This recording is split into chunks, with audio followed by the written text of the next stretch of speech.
హైదరాబాద్ అంటే ఇప్పుడు అందరికి హైడ్రా గుర్తొస్తుంది. తెలంగాణ గవర్నమెంట్ తీసుకున్న ఈ ఇంప్లిమెంటేషన్ ఎస్పెషలీ మీకు లైక్ ఇప్పుడు టీమ్ ఆల్రెడీ ఉండొచ్చు, ఒక కైండ్ ఆఫ్ అనాలిసిస్ లేదంటే ఒక అక్కడ ఏం జరుగుతుంది అనేది మీకు వచ్చి ఉంటుంది ఫీడ్బ్యాక్. ఏం చెప్తారు? హైడ్రా కరెక్టే అంటారా? కరెక్ట్ రాగానే ఒక ఎస్ ఆర్ నో స్టేట్మెంట్ మీద పాస్ చేయలేమండి దీని మీద. ఎందుకంటే హైడ్రా పైన ఎలా ఉంది ఓవరాల్గా చెప్పగలుగుతాను.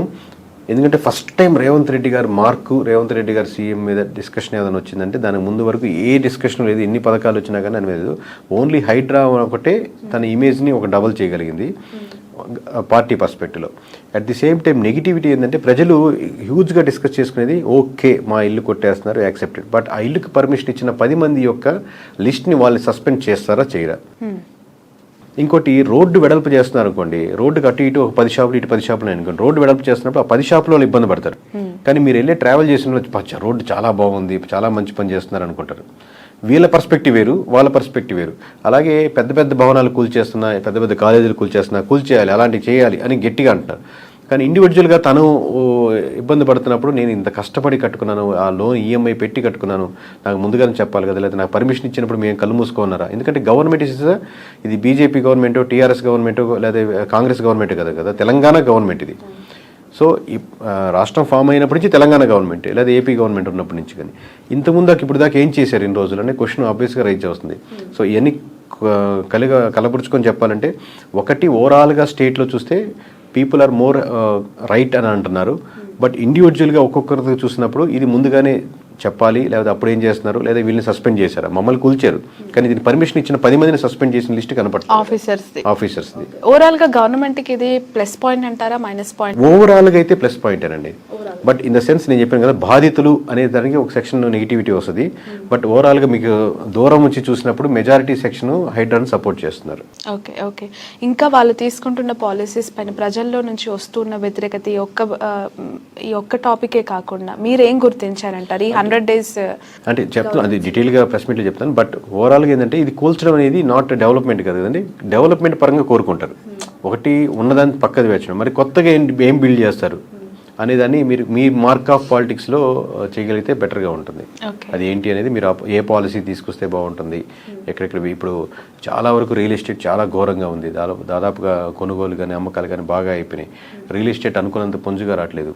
తన రీబ్రాండింగ్ చేసుకోవాల్సిన అవసరం ఉంది. కొత్తగా ప్రాజెక్ట్స్ అయితే చాలా వీక్గా ఉన్నాయి. At the same time BRS కూడా ఆ ఓట్ బ్యాంకింగ్ తన స్ట్రెంత్ తను నిలుపుకుంటూ ఉంటుంది పార్టీ పరంగా చూసినా కానీ. సో ఇవన్నీ క్రోడీకరించుకొని ఆబ్వియస్గా స్టెప్స్ తీసుకోవాల్సి వస్తుంది. ఈ మధ్య కాలంలో కాంగ్రెస్ లోకి భారీ వలసలు ఉండబోతున్నాయని చెప్పి మనం బాగా వార్తలు విన్నామండి. ఇక్కడ ఏం జరుగుతుంది, బీఆర్ఎస్ ఖాళీ అయిపోతుందా, జీరో అవుతుందా అనే స్టేజ్ వరకు ఆలోచనలోకి ప్రజలు వచ్చేసిన క్రమంలో అరికపూడి గాంధీ గారి ఇష్యూ మీరు చూసే ఉంటారు, పాడి కౌశిక్ గారు చేసిన ఆ తర్వాత అవన్నీ కూడా ఆగిపోయినట్టు అనిపిస్తుంది. నిజంగానే అంటే బీఆర్ఎస్ ఫ్యూచర్ ఎలా ఉండొచ్చు అంటారు? ఇప్పుడు మీకు ఎప్పుడు కూడా లాంగ్ టర్మ్ గా లోకల్ ఉన్న పార్టీకి ఆ స్టేట్ లో ఉన్న పార్టీకి ఎప్పటికీ అడ్వాంటేజ్ ఉంది. బట్ మీరు నిలబడగలగాలి. ఇప్పుడు సాపా తీసుకున్నాను ఉత్తరప్రదేశ్లో సమాజ్వాదీ పార్టీ ఉందో కొంచెం ఒక కమ్యూనిటీకి బాగా సపోర్ట్గా ఉంటుంది అనుకున్నప్పటికీ కూడా లాంగ్ టర్మ్ చూస్తే అసలు ఇంపాసిబుల్ అనే కేసు కానించి పాసిబుల్గా వైపు వచ్చారు కదా. సో ఇక్కడ చూసుకుంటే మీకు ఏపీలో టీడీపీ ఉంది, జనసేన ఉంది, వైఎస్ఆర్సీపీ ఉంది. ఇవన్నీ స్టేట్కి సంబంధించిన పార్టీలు, లోకల్ పార్టీలు. బట్ ఇక్కడ తెలంగాణ చూస్తే ఒకే ఒక పార్టీ ఉంది, ఆప్షన్ లేదు, బీఆర్ఎస్ ఒకటే ఉంది. అంటే అంత ఫోర్స్గా ఉండేవి. జనసేన రీసెంట్ టైమ్స్లో ఫామ్ అయింది కానీ బీఆర్ఎస్ టీడీపీ గురించి మనం ప్రాంతీయ పార్టీలుగా ఎమర్జ్ అయ్యి అట్లా సస్టైనిటీ అనేది ఓవరాల్ అంటే తెలంగాణలో ఓన్లీ బీఆర్ఎస్ తప్పితే ఇంకో ఆప్షన్ లేదు కదా. సో ఈ రోజు కాబట్టి లాంగ్ రన్ ఉంటుంది. ఇంకోటి మీరు పార్టీ వ్యక్తులు మారిపోతున్నారు, క్యాండిడేట్లు అటు మారిపోతున్నారు అనేది. ఇప్పుడు most of the vote banking 80% party vote బ్యాంకింగే ఉంటుందండి.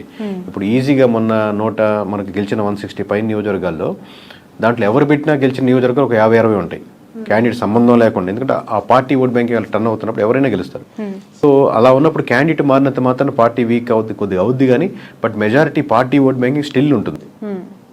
దాని ఇంపాక్ట్ చూసుకోవాల్సిన అవసరం లేదు. మన ఓట్ బ్యాంకింగ్ ఏంటి, ఇంకా బెటర్గా ఏం చేస్తే బాగుంటుంది.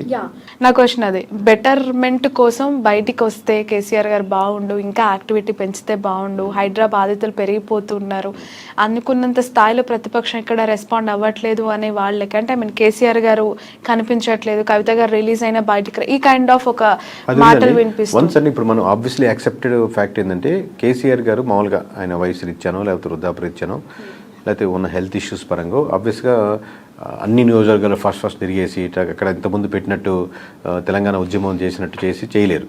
So obviously you have to take a decision who is the next leader అని తీసుకొని కేటీఆర్ గారు లేదా ఇంకోటి ఆ ముందు ఫ్రంట్ ఎండ్లో ఉంచుకొని వాళ్ళు ఆ వెగరస్గా చేసే పనులు గట్టిగా పీపుల్ మేము ఉన్నాము, ఇది మా తెలంగాణ, మా పార్టీ ఉంటాము, బీఆర్ఎస్ ఉంటుంది అనేది గట్టిగా నిలబడగలగాలి. అదైతే కొంచెం ల్యాగింగ్లోనే ఉంది.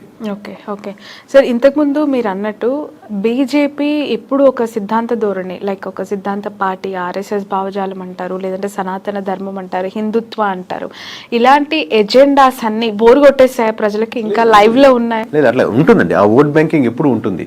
బట్ మీకు గెలవాలంటే కావాల్సిన vote bank curve vote banking కదా. ఓన్లీ మనకంటూ ఒక ఓట్ బ్యాంకింగ్ పడింది కదా అనుకునే సరిపోదు కదా.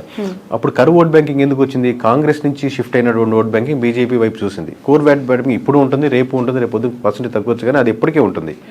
బట్ కరువు మీరు గెలవాలంటే మీరు మోస్ట్ ఆఫ్ ది థింగ్స్ దీని మీదే కాన్సన్ట్రేట్ చేస్తే అవతల వైపు వెళ్తారు. మీరు డెవలప్మెంట్ వైపు, మేము వచ్చాక స్కూల్స్, హాస్పిటల్స్, లేదా ట్యాక్స్ పరంగా, లేదా అన్ఎంప్లాయ్మెంట్ పరంగా, లేకపోతే ఇచ్చే బెనిఫిట్స్ పరంగా, లేదా బ్యాంక్ లోన్స్ పరంగా, లేదా ఉమెన్ ఎంపవర్మెంట్, ఈ విధంగా జరిగాయంటే మీరు పక్కా కాంగ్రెస్ అయినా కానీ నేను బీజేపీ గవర్నమెంట్లో నేను ఈ కంపెనీ పెట్టుకొని నేను ఈ బెనిఫిట్ పొందాను, నేను ఇలా లాభపడ్డాను, మా కుటుంబం ముందుకెళ్ళిందని ఫీల్ అయితే మీరు ఆబ్వియస్లీ బీజేపీ షిఫ్ట్ అవుతారు.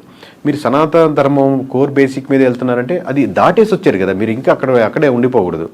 ఇందాక మధ్యలో చెప్పినట్టు స్టార్టింగ్లో కులం, మతం, ప్రాంతం, విద్వేషం ఏదైనా కానీ వీటి బేస్తో వచ్చినప్పుడు ఇనిషియల్గా ఉపయోగపడుతుంది, కానీ దాని బేస్ మీద లాంగ్ రన్ ఉండదు.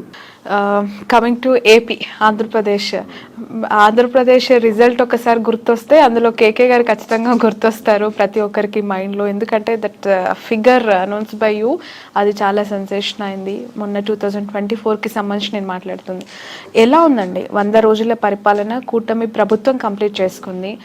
మీరు ధీమాగా చెప్పారు వస్తుంది ఈ గవర్నమెంట్, కూటమి గవర్నమెంట్ ఫామ్ చేస్తుంది అని చెప్పారు.